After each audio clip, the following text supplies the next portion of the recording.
అంటే కేసీఆర్ గారు హార్ష్గా కామెంట్ చేశారు, మూర్ఖపు ఆలోచన అని. సరే, అది ఆయనకు ఆ స్థాయిలో ఆయన అట్లా అనడం తప్పేం లేదు.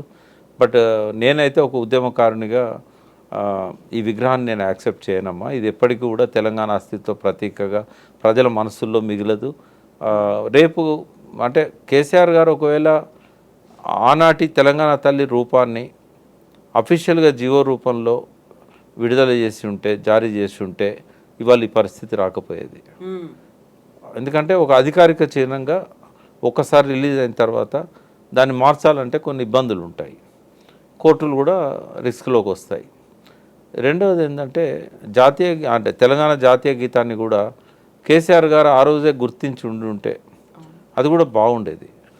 అప్పుడు ఏమైందంటే కొంచెం అందశ్రీ గారు రాసిన పాట చాలా పెద్దగా ఉంటుంది, దాన్ని సింప్లిఫై చేశాడు కేసీఆర్.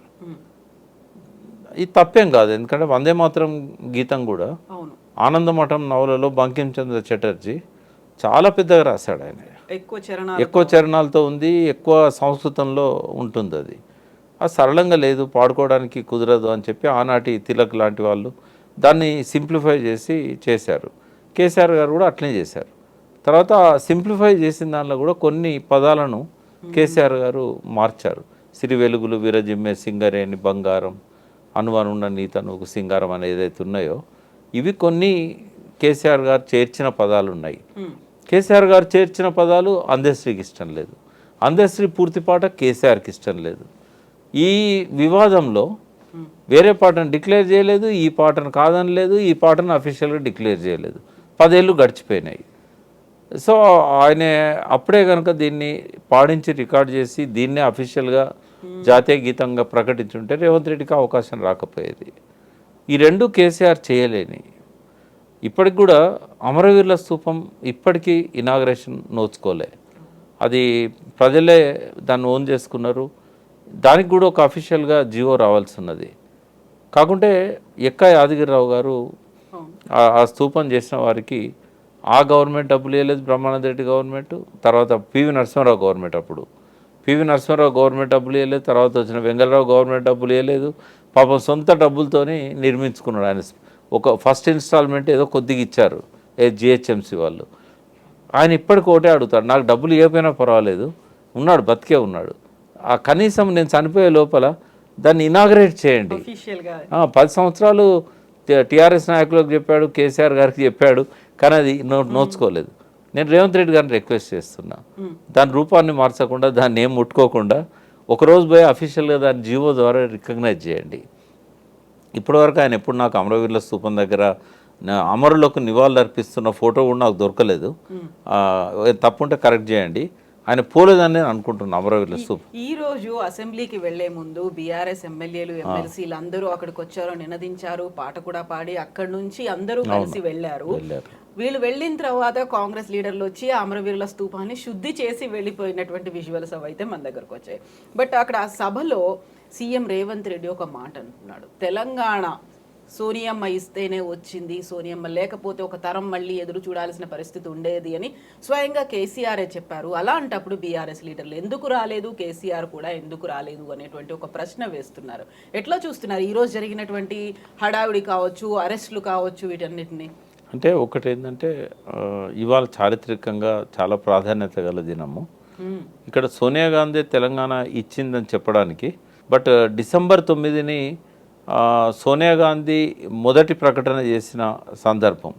అంటే కాంగ్రెస్ చరిత్రలోనే తెలంగాణ రాష్ట్ర ఏర్పాటు కోసం అత్యున్నత కమిటీ సిడబ్ల్యూసి కావచ్చు, లేకుంటే యూపీఏ గవర్నమెంట్ కావచ్చు, మొట్టమొదటిసారి డిసిషన్ తీసుకున్న రోజు కాబట్టి ఈ రోజుకు ప్రాధాన్యత ఉంటుంది. టీఆర్ఎస్ కూడా కేసీఆర్ దీక్ష వల్లనే ఆ దీక్ష మాన్పించడానికే ఈరోజు ఆ డిసిషన్ తీసుకున్న సోనియా గాంధీ కాబట్టి డెఫినెట్గా కేసీఆర్ గారి పేరు కూడా అందులో మిళితమై ఉంటుంది. అయితే బీఆర్ఎస్ డెఫినెట్గా ఈ డిసెంబర్ 9ని తెలంగాణ ప్రకటన ఇప్పించిన రోజుగా సెలబ్రేట్ చేసుకోవాలి.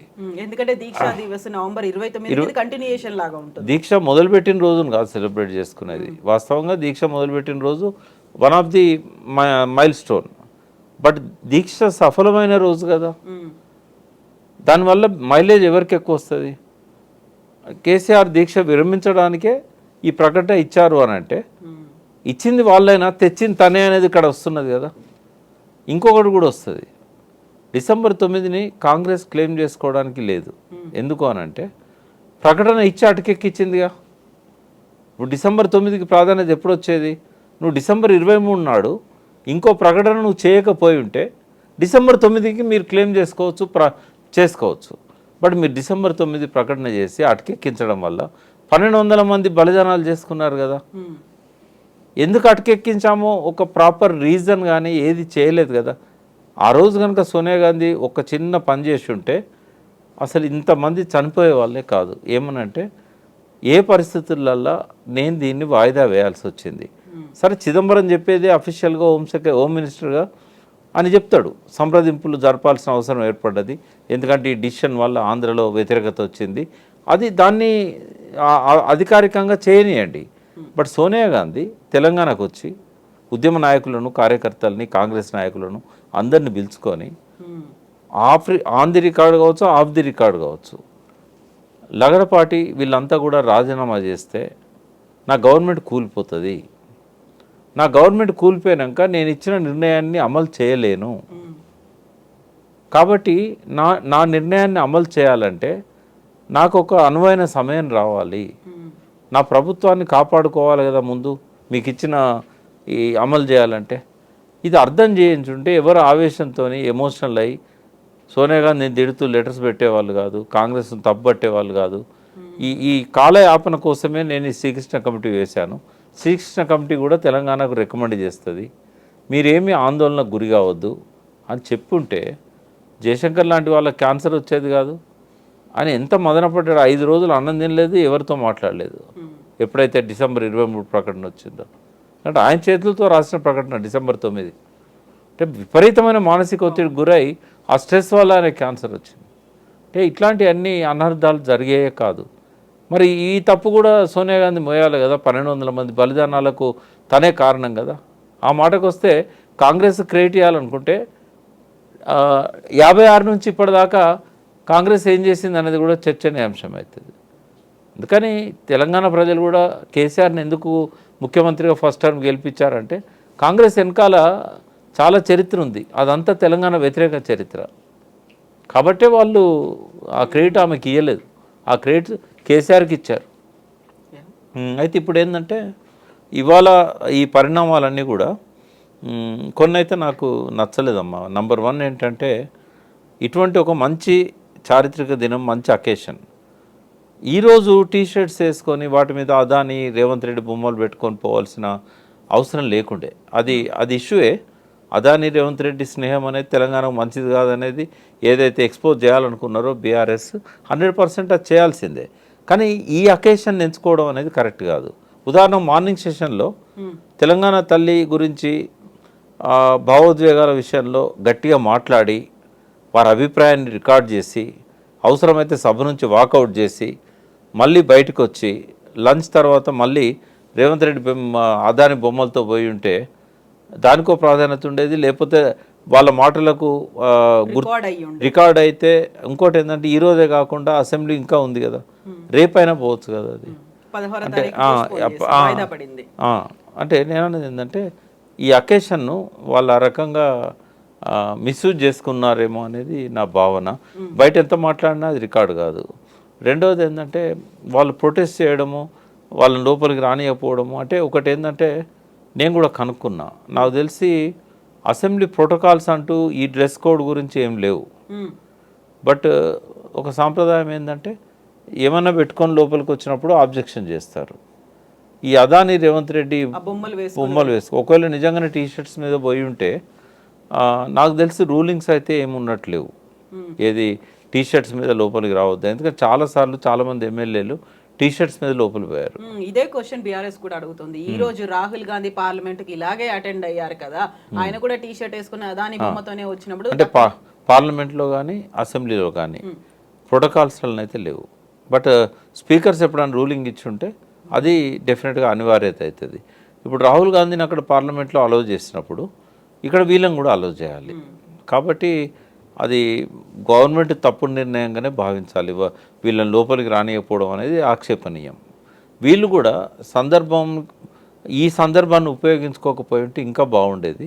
ఎందుకంటే తెలంగాణ తల్లి మీద వాళ్ళ నిరసనను అసెంబ్లీ సాక్షిగా లోపల చేస్తుంటే చాలా మైలేజ్ వచ్చేది. తెలంగాణ ఉద్యమకారుల మనోభావాల మీద ఒక పాజిటివ్ ఎఫెక్ట్ ఉండేది.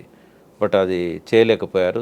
బయట ప్రొటెస్ట్ చేశారు, బట్ అది అంతగా లోపల చేసినంతగా ప్రభావితం అయితే చేయలేదు. అది అయితే ఇంకొక విషయం కూడా ఇక్కడ నేను చెప్పదలుచుకున్నా. ఇందాక రేవంత్ రెడ్డి ఒక మాట అన్నాడు, ఇదేంటంటే ప్రతి ఒక్కరము మన తల్లిని అందులో చూసుకోవచ్చు అని. బయట ఒక అతను మాట్లాడుతుంటే విన్నా నేను, రేవంత్ రెడ్డి బిడ్డ, రేవంత్ రెడ్డి మనవడు వాళ్ళ తల్లులను అందులో చూసుకుంటారేమో కానీ తెలంగాణ ప్రజలు ఎవరు వాళ్ళ తల్లులను అందులో చూసుకోరు అని చెప్పి. అంటే ఒక విమర్శ కూడా బీఆర్ఎస్ వర్గాల నుంచి వచ్చింది. ఆ విగ్రహాలు రేవంత్ రెడ్డి డాటర్ లాగా ఉన్నాయి అనేది పక్కన ఫోటోలు కూడా పెట్టి ట్రోల్ చేశారు. అంటే ఎందుకు ఇట్లాంటి రూపం వచ్చింది అనేది ఒకటి. సెకండ్ ఏంటంటే రెండు చేసింది గంగాధరే. First professor Gangadhar. సరే, ఆయన ప్రతిభను గుర్తించి ఒక ఇన్ఛార్జ్ వీసీగా పెట్టారు. రేపు ఆయనే కన్ఫర్మ్ అవుతాడేమో, ఎందుకంటే ఆ సెర్చ్ కమిటీ ఇంకా రిపోర్ట్ ఇవ్వలేదు. అయితే సెర్చ్ కమిటీ రిపోర్ట్ ఇచ్చే వరకు ఆయనను పెట్టారు. గొప్ప చిత్రకారుడు, అందులో ఏం అనుమానం లేదు. బట్ ఫస్ట్ క్యాలెండర్ కూడా ఆయన వేసిందే. ఇక్కడ ఇంకొక అంశం ఏంటంటే ఆ రోజు గంగాధర్ సాక్ష్యం ఎంతోమంది మేధావులతోని డిస్కస్ చేసి ఆ రూపాన్ని కేసీఆర్ గారు ఫైనల్ చేశారు. అది కేవలం కేసీఆర్ మనసులోంచి వచ్చిన రూపం కాదు. అది ఆ రోజు డిస్కషన్లో పార్టిసిపేట్ చేసిన వాళ్ళల్లో చాలామంది బీఆర్ఎస్కి సంబంధం లేని వాళ్ళు, ఇంటలెక్చువల్స్ ఉన్నారు, కవులు ఉన్నారు. వాళ్ళు ఎవరు టీఆర్ఎస్ కాదు, తెలంగాణ కోరుకున్న వాళ్ళు. బట్ వాళ్ళందరి సమక్షంలో కొన్ని సజెషన్లు కేసీఆర్ ఇచ్చాడు. ఇంకోటి, దేవతలాగా కిరీటం పెట్టాలనేది కూడా భరతమాత విగ్రహంలో కిరీటం ఉంది. రాజా రవివర్మ దేవతలంటే ఇట్లాగే ఉంటారని చెప్పి మనకు చూపెట్టాడు. ఆయన చిత్రాలన్నింటిలో కిరీటం ఉంటుంది. కాబట్టి తెలంగాణ తల్లి అంటే ఒక దైవ భక్తి, ఒక ఆరాధన భావం, ఈ తల్లికి అన్యాయం జరిగిందనే ఒక భావోద్వేగం, అది రావడానికి అది పెట్టారు. అది అయితే దాన్ని తీసేసి ఒక సాధారణ తెలంగాణ తల్లిగా పెట్టాలనుకున్నప్పుడు ఆ భావన రాదు.